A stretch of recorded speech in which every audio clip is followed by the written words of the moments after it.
Welcome to this deep dive. Today, we're kind of peeling back the layers on an intriguing question, straight from your sources. Is Anduril Industries really poised to become the next Palantir?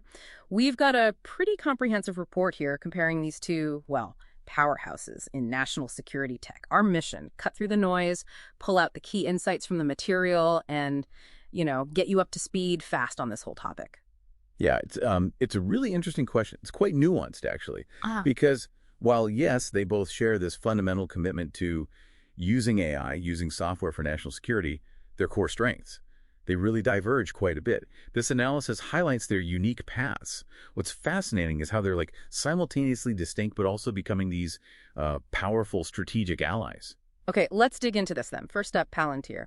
When we talk about them as a data giant, what's the actual blueprint there? What does that mean? Right. Palantir is, at its heart, it's a software company, purely. Their core value proposition is basically transforming chaotic, messy data into coherent, usable information, so people can make informed decisions. We've seen this through platforms like Gotham, right, which is used by government agencies, the U.S. Army intelligence, even the Ukrainian military. And then there's Foundry on the commercial side. BP, for instance, reportedly saved, $1 billion using it? $1 billion. And their newer artificial intelligence platform, AIP, that launched April 2023. That's all about integrating large language models for military and commercial use, but crucially, always with human oversight for things like targeting, critical operations. Right, that human-in-the-loop aspect. Okay. So Palantir is really about providing the analytical brains for those big strategic decisions. How does Anduril fit into the picture then? Are they more about the boots-on-the-ground application, or...? That's a good way to think about it, actually. Anduril is, well, they're fundamentally disrupting traditional defense contracting. How? By deeply integrating software with autonomous hardware. That's the key difference. Their central system is Lattice OS. And it's not just analyzing data, it's pulling in real-time info from their physical systems. We're talking things like the Fury unmanned fighter jet, their Akuta missiles, those autonomous surveillance towers they use for border security. And those towers, interestingly, they've actually picked up broad bipartisan support since 2020. Pretty rare, right, for cost effectiveness and scalability. Bipartisan support in D.C., that is surprising. Exactly. So Anduril's focus is really on delivering tangible physical capabilities and, operational effects, but at unprecedented speed. This creates what they term a hardware-enabled software mode. A hardware-enabled software mode. Okay, that sounds powerful. What does that actually mean in practice for their competitive edge? Well, think about it like this. Writing software is one thing, right? But designing, building, deploying an advanced autonomous fighter jet, and then tightly integrating your own software right into its core, so it operates as this seamless, intelligent system. That combination, the cutting-edge physical hardware coupled with their proprietary software, that's the moat. It's incredibly difficult for competitors to replicate both sides of that equation effectively. Okay, so it really sounds like they're tackling different parts of the problem. But you mentioned Peter Thiel's Founders Fund. There must be some common ground, right? How do these distinct approaches align? Oh, absolutely, yeah. Both are backed by Founders Fund, which underscores that shared vision, disruptive tech for national security. Both are fundamentally AI and data-centric.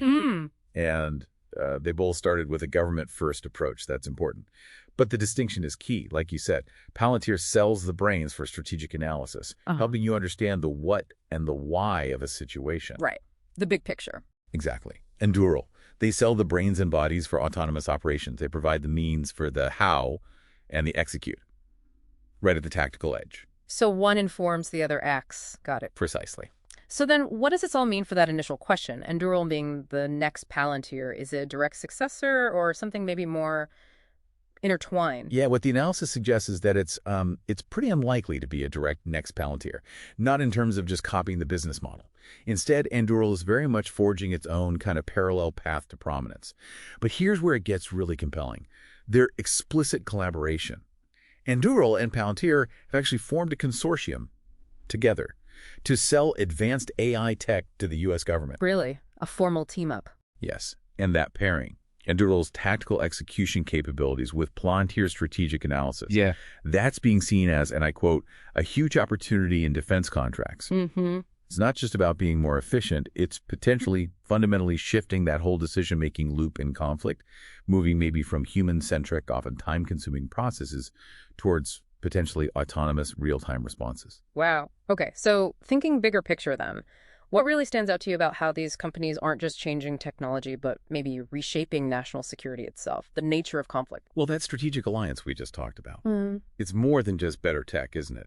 It strongly suggests a future where defense capabilities are less about individual siloed systems and more about integrated intelligent ecosystems.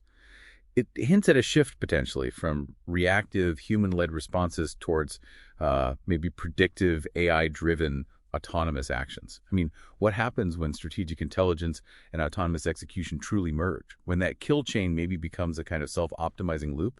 That's the profound question their collaboration really puts on the table for the future of defense. Yeah, that is a powerful thought to leave everyone with. We really hope this deep dive gave you a valuable shortcut to getting well informed on these, frankly, incredible companies and their potential impact.